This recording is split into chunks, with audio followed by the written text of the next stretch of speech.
Hey, I think we're live. I had a little data problem there. It's Allison Schaefer, just in advance of 8 o'clock. I invited people to join me at 8 o'clock for my 6th in a series of family talks, which is a presentation that I'm trying to share information with families about how to talk to your teens and young adults about responsible drinking, not drinking underage, and making them safe. Specifically, our talk tonight is how to keep our kids safe over the holiday season. Because we know, and I put on my little Christmas party top, the decorations are going up. We're definitely getting into the season. Invitations for parties are starting to go around. Kids are going to start coming home from college and university, or they're going to want to start hosting parties for their friends over the holidays. New Year's is coming. And we really have to take advantage of this time to have frank, honest conversations with our kids. So let me just tell you a little bit about how our event goes. We're going to share some information for the first, say, 15 minutes or so of our talk. But I'm here with Catherine Howell. Catherine, hello in the background. And so even though we're going to bring you some frank information and give you some tips to take away, it's really about having a dialogue and having access to other parents who have kids with the same sort of situations, same ages, same concerns, to have access to an expert and to keep that dialogue going. So I will be presenting information, but you've got a comment section below. So please do not wait until the formal Q&A and discussion portion at the end. Please post as we go. It helps me know that you're interested and that you're engaged. It allows you guys to have a conversation amongst yourselves, gets you in the queue for questions at the end. So please post away your thoughts, comments, concerns, how things went for you when you were growing up, experiences that you've had with your own kids in this domain, so that we bring lots of reality to this difficult topic. So having said that, let me just get started here and frame the conversation. So I have sort of 3 important things that I want to talk about tonight. One is I want to talk about if you yourself are involved in hosting a party for teens, which many of us parents will be doing.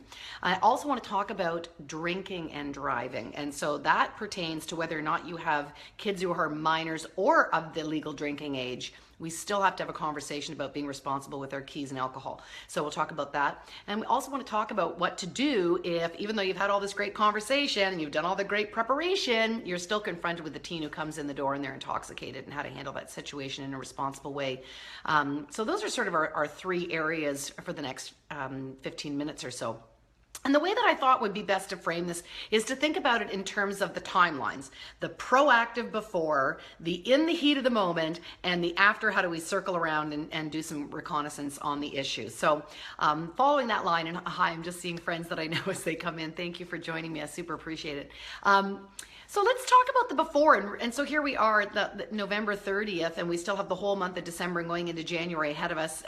This is the time to be having the conversation, and if you haven't had the conversation yet, and really talking about alcohol and responsible drinking and about your family values is not something that is a one-time conversation. You have to put it in the category of tough talks, which is kind of like talking about sex or money management or some of these other things that are complex ideas, and that depending on the ages and stages of your kids, it's something that you're going to be adding more information that you want to keep as a constant kind of dialogue. So as things come up in the news, and I mean, Catherine, you're just sharing with me some terrible news already, right? Yeah, accidents already, 150 charges for drinking and driving. 150 charges already laid for drinking and driving. We're at the beginning of the holiday season. So, that's something that can be something in the news that springboards a conversation at the dinner table, and ask your kids, like, can you believe it? Can you imagine? Do you know anyone who drinks and drives? What do you think about that?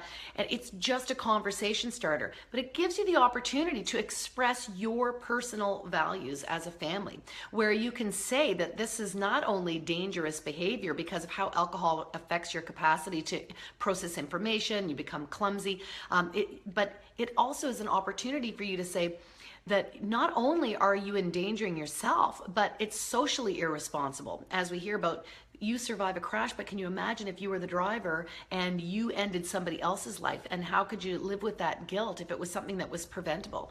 Again, these are just opportunities to say that in our family, we're a law-abiding people. We have a value system that says that until you meet the legal age of drinking, that it's prohibited. And we certainly don't want to be operating machinery including cars and watercrafts, because you can't function in the same capacity. And young drivers, as they're learning their new skills behind the wheel, have higher levels of distractibility. They don't have the same skill set as their new drivers. And so this is a particularly difficult combination of events. So having that conversation that as party season is about to come, that you want them to have a good time, and you are not by any means a buzzkill, but to detach that idea that a good time has to be related to alcohol, and that there's all kinds of cultures that have parties that never drink, and that's very much something that's promoted in the media, but it's truly not a requirement for happiness. And in fact, if they look at it through fresh eyes, often the most miserable people are the people that are getting carried away at a party and embarrassing themselves.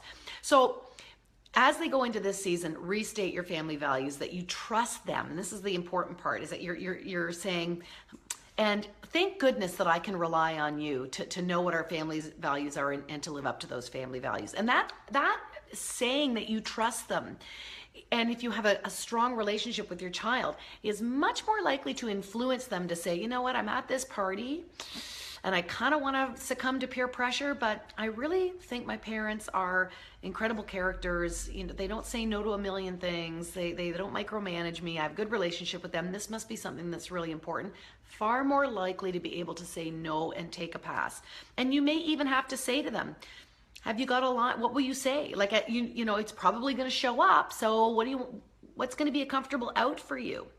And in fact, if your child is of the driving age, sometimes it's great. They can be the hero and say, no, I'm going to be the DD tonight. So you guys get to party. Believe you me, that person can be a celebrated hero if they're now on guard for their friends, making sure that everybody's safe and everybody's getting home. But practice and rehearse with them lines that they might say, because it's just very empathic to say, I know the pressure. It's going to be difficult. And you're not going to think of something on the spot. So let's work together before the event to make sure that you've got, you know, your line, your whatever. A lot of people just take drinks in cups that you don't even really know what's in it. So who's to say what you're drinking or not drinking? So work as a partner with your tween or teen, so that they have got themselves resourced to be able to respond to that situation should it happen to come up for them. Now, if you're hosting a teen party, and many of us will, I have a particular message that I want to get across, because what I see as a worry in the parents that I talk to is that there's a growing trend to say, look, they're going to drink anyways, so they might as well drink at my house where I can make sure that they're safe. This could not be farther from the truth. In fact, what we want to get across to our kids is that as an adult, we are in a position where it is illegal for us to serve minors. And should anything happen, and you got a basement full of tweens and teens and alcohol involved, something very easily could happen. You are very, very liable. And the charges are huge, and parents don't know this, youth don't know. So it's not just that you are being unreasonable, you are being law abiding. And again, this is the family value that you're trying to reinforce. It's against the law for me to serve minors. It puts me at high risk.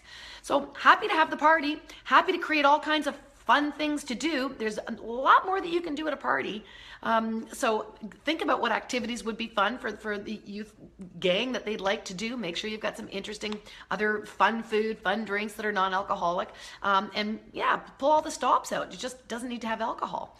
So explain to your kids then that as much as you've said, you know, you need to let your friends know this is an alcohol-free party, they can go somewhere else if they want to drink, but we're not hosting that kind of party. The friends that come, you need to know that there's an inevitability that somebody is going to still sneak around and bring a Mickey or whatever.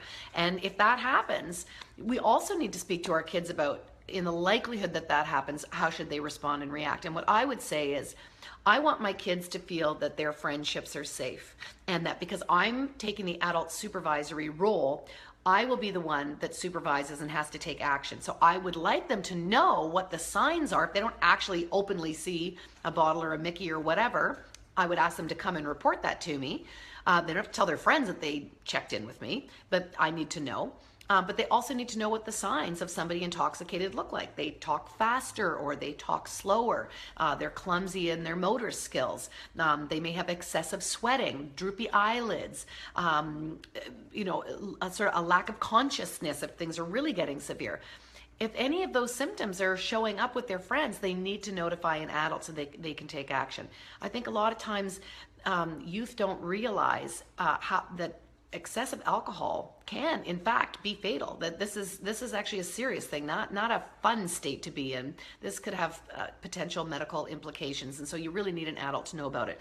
Then I can step in saying, I'm just walking around, I don't have to say who told me, whatever, but now I can act in an adult capacity, and I can find out whether that person needs medical attention.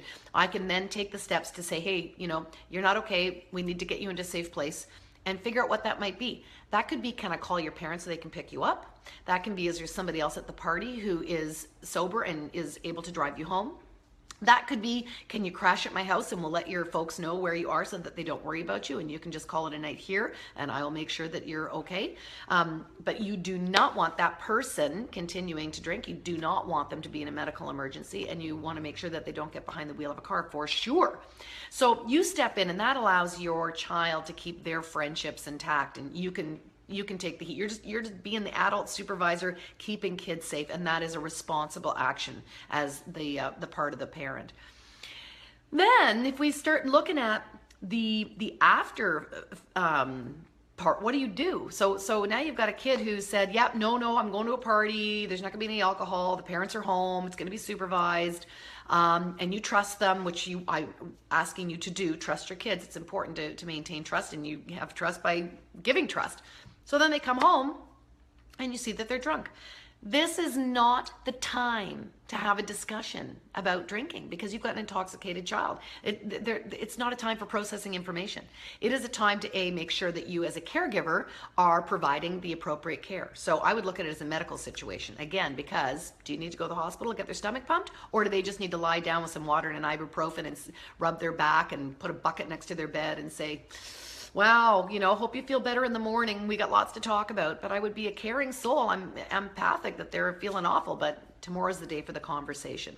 So when you've got a sober child in front of you, now's the time to have a good dialogue. And again, this falls back in that same category that it's hard for parents to have tough conversations. And how do we do that?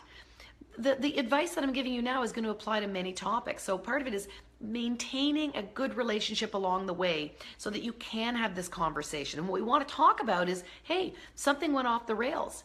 Talk to me, open up, let me share.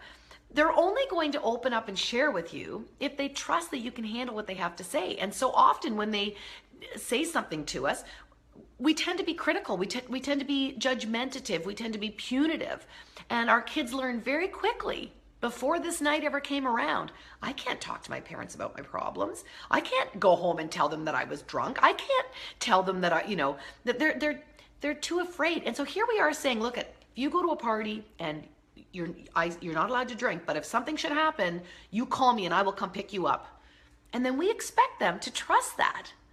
And we're mad when they don't. And yet, think about why they would not believe us. Because they're saying, like, you couldn't handle when I got a bad grade. You couldn't handle when I got a little fender bender on the car. So we have to think about every opportunity that our kids come to us with a difficult conversation, with something that is emotionally charged, where we can prove to them that we are good listeners, that we can hold that space for them to speak their truth, and that we're going to process this situation together without flying off the handle of being reactionary. So I think the first thing to learn to say to kids is, thank you so much for coming to me. That must have been very difficult to speak to. That took a lot of bravery and courage to come and tell me about that. And right away, you're kind of opening the ground to say, I am a safe person. Come talk to me more. So you want to find out how things went off, why and how things went off the rail, because what it really means is it's not that we don't want to hold kids accountable. They're absolutely accountable for their behavior. They made a choice. They made a choice against our family values and made a choice that goes against the law of our province. And so we need to speak to the accountability of that piece. But I don't want to just go to being this punitive person, because we're really trying to help kids function and make good pro-social choices. So there's clearly a deficit in their skills or understanding or tactics, and that's the part that we want to be addressing. So what was the loophole? What got you caught up this time? What made things go off the rail this time? So that we can start thinking about future orientation of how to do differently. I can't change the past, but I can help you understand and learn so that we can put new things in place for the future. And it may be that they've got friends that don't have the same values as your family values, and maybe they find that those friends don't bring out the best of them, and and you may need to process that. What does a good friend look like? Does a good friend pressure you? Does a good friend make you do things that you don't want to do, make you turn against your family? So I think those are the types of conversations that we need. So you have to learn to be a very good listener. That whole idea that we listen more than we talk. That's why there's 2 ears and 1 mouth, right? So learning to be that good listener so that it invites our kids to share with us, so that together we can problem solve and give them some solutions for the future and process this with them. All right, so I didn't set out my clock here, Catherine. How are we doing? I can see questions are flipping up here, but I can't... We're good. We got a few more minutes if you want to. Yeah, so well, I'm interested in hearing if other people remember having conversations with their parents about drinking, and whether they felt that their parents were safe people to talk to about difficult situations, and whether they really were a trusted resource to them, and whether they felt that their parents understood their world and understood the reality of the pressures, in their day. And you got to remember that I'm sure that kids had that feeling back in the 60s that their parents who grew up in the 40s didn't understand the 60s, and so now we're raising kids in 2016, and what do you parents know about our life? So I think there's always that kind of generational divide that we have to try to arch, and the only way that we can get inside their world is to get them to paint a bit of a picture and to continue to keep an interest in what's going on for them, and to stay relevant to the challenges that they have that we may not have had in our life, and to say, teach me, help me understand, help me see what it's about. And the more that they see you trying to reach in and understand them in a truly authentic way, the more likely they are to share. And then you can secondarily say, so let me share my concerns with you. I'm very nervous about the trends that I'm seeing. Now, having said that, Canadian parents, I want you to know our good work is paying off. That the fact that we're talking about this, the fact that we have campaigns like me on Facebook Live and my videos on YouTube, and we now have school curriculum, and there's other social interest groups that are doing campaigns on radios and public service announcements. We are reducing the percentage of kids that are underage drinking.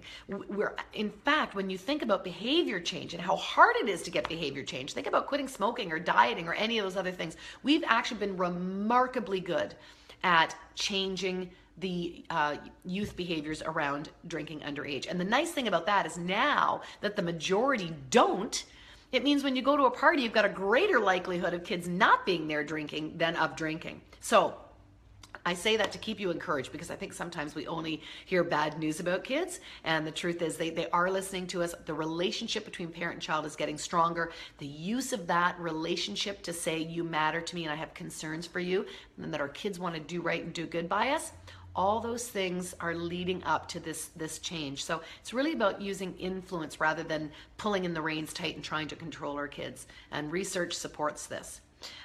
So I'd love to hear from you folks. The print on my phone is like this. So Catherine's going to read stuff out to me. I can put my glasses on. Who's here?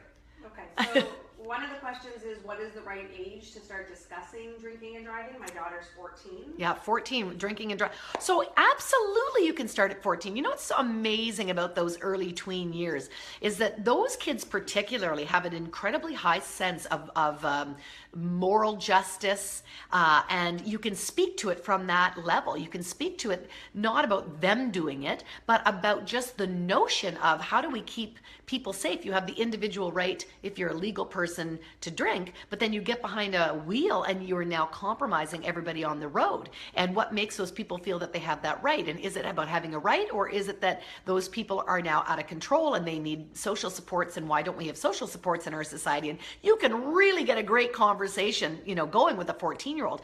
And the whole time that you're having this tangential kind of conversation, they're internalizing it to their own age group. And you might say to them, do you have friends that think it's really impressive? Is there like a braggadocio kind of thing about, being a risk taker or something? And what's that about? Do you think that's impressive? Does that really impress people? Have you heard of anybody that has been in a bad situation? And again, here's where we can go back to the news.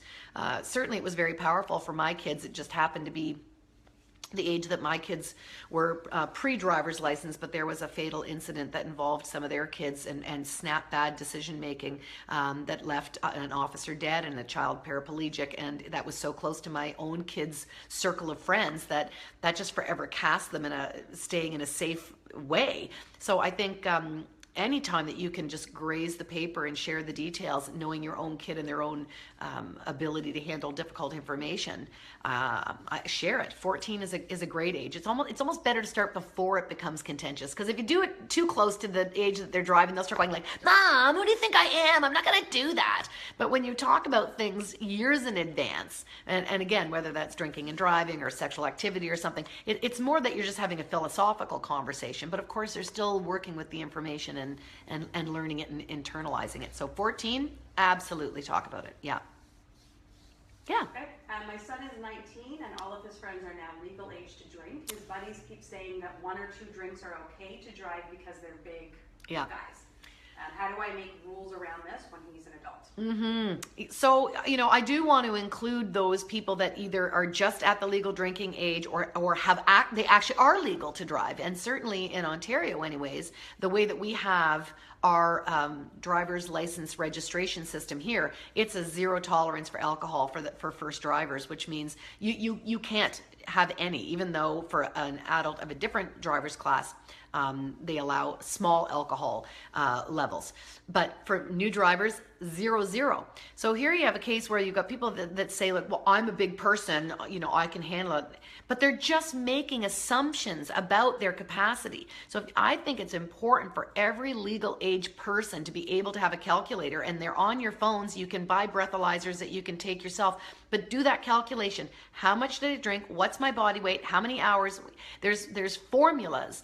And it's amazing how ignorant, without knowledge, I'm not saying that in a judgmental way, but there is lack of knowledge about what volumes of alcohol contain how much alcohol and how they affect the body. So it's very easy to say, I'm a big guy and I feel fine, so I should drive. But that is not the decision-making process that you want to go through. So make sure that they understand the difference between a glass of wine and how many ounces is that glass? Is it a glass this big? Is it a glass this big? Is it a beer this big, or is it beer in a bottle? Is it hard alcohol or wine or beer? They need to know that there's a scientific formula, and then there's the law that says whether or not you're allowed to have any of that in their system. So no making subjective guesses here. Use the apps, use the formulas, know your laws, and live within them. Yeah. Be smart. Be smart.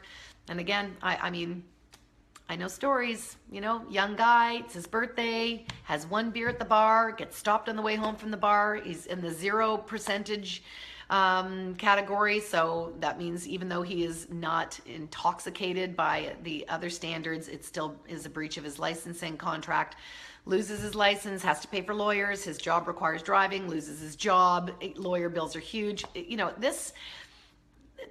It has huge consequences, and sometimes we just need to walk through what those consequences are, because often youth are not thinking in that forward future kind of a way. So I think stories of real people, their age, people in their community, people in their friend group, the more that we can make those stories real, the more that they can see that impact and say, I don't want to go down that path. I can make a different choice for me. Yeah. I'm concerned that if my kids who are younger see my husband and I having a drink or two at upcoming holiday parties, that we're sending the wrong message. How do we discuss this with them ahead of time? Right. So, it's a good point. For sure, our drinking habits are modeling information to our kids. So we want to make sure that we're responsible drinkers ourselves. Some kids do not like to see their adult parents drink. It makes them uncomfortable, and you'll have to be respectful around that, about what's that about for them and why are they uncomfortable. I think you can say there's different rules for adults as there are for children. It's the same. We have different ages for driving, different ages for being allowed to vote. different ages in which you're responsible for having access to a trust fund. So there's many things that are age related. It's why mommy and daddy have different bedtimes. You know, different ages allow different responsibility, and you are allowed to drink responsibly. So long as you're drinking in a way that is responsible, then I think that you can just say that that is a rights and freedoms of an adult that they can enjoy someday. And if it truly bothers them, you'll have to decide what's that about and whether or not you want to honor their upsettedness about that. But you certainly want to model being responsible behind the wheel. And that's not even just drinking and driving. That's also texting and driving and road rage and everything else you do in a car, because you are raising somebody who will be a driver, and you want them to be a safe driver for sure. So when in doubt, model the other thing. Say, you know what? Better safe than sorry. I think we're going to Uber it tonight. No, better safe than sorry. I thought I was going to be okay, but I decided to have one more, so I'm going to leave my keys and we're going to take a cab home. Don't be embarrassed to do that. Think of that as actually modeling being responsible to your kids. Yeah. Great question. Okay. My teenager has called me out a couple of times for drinking at parties. Yeah. Throws it in my face. How do I explain tactfully that I am of age and that I am able to drink in moderation? So similar to the last question, yes. Her daughter's at the age where she's calling her out on it. Yeah. So, I think we really need to listen to what their worry is, because chances are it's not about the drinking. Find out what's behind that. It's often that they don't like you being silly, or they don't like you being louder than you used to be, or they don't like, they have, it's like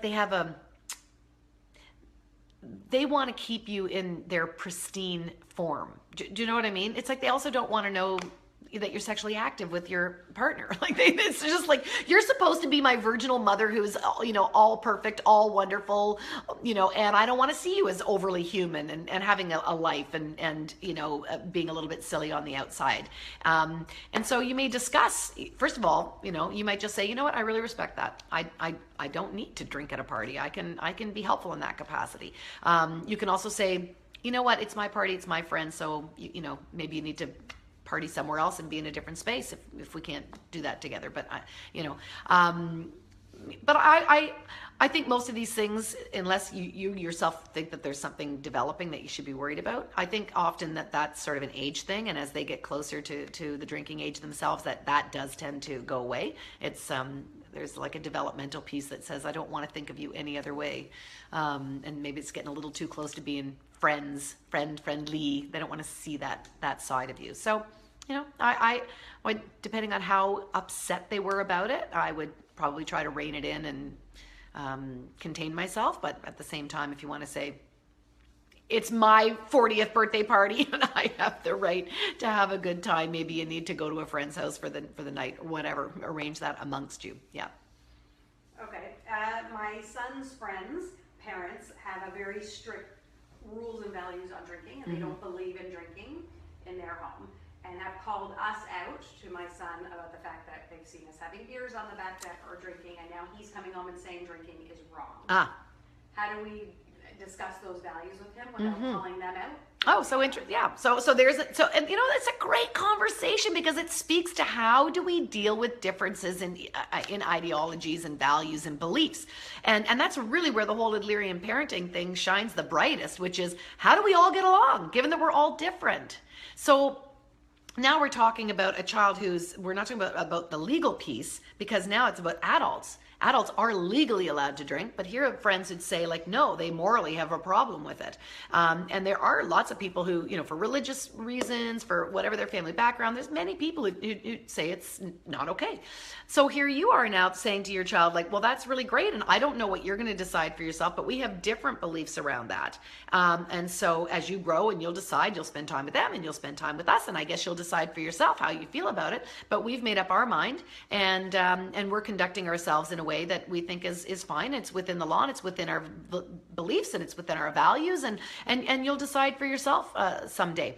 So to pose that different people have different values and live and let live, and we don't just keep up with the Joneses, I think is very fair. And again, I would want to dig deeper and ask, what is it that worries you? Because the truth is, there are many adults actually that have so many friends that drink in a way that has tipped into irresponsible, and it is often the kids.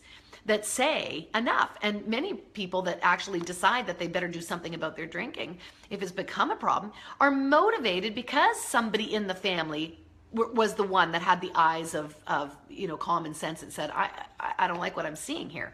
And you can be deeply into denial. So if I had someone complaining to me in the family, I would definitely want to investigate that, because I think there's some validity. They're seeing something in a different way than maybe you are. So I just say that as a caveat, as I'm sort of saying, like, different values, different whatever. But who knows? Like, maybe it's not 2 beers on the back porch. Maybe it's a case of beer, and maybe it's every night, in which case that child has a valid concern to speak to anyone at Al-Anon, and you'll find out about that.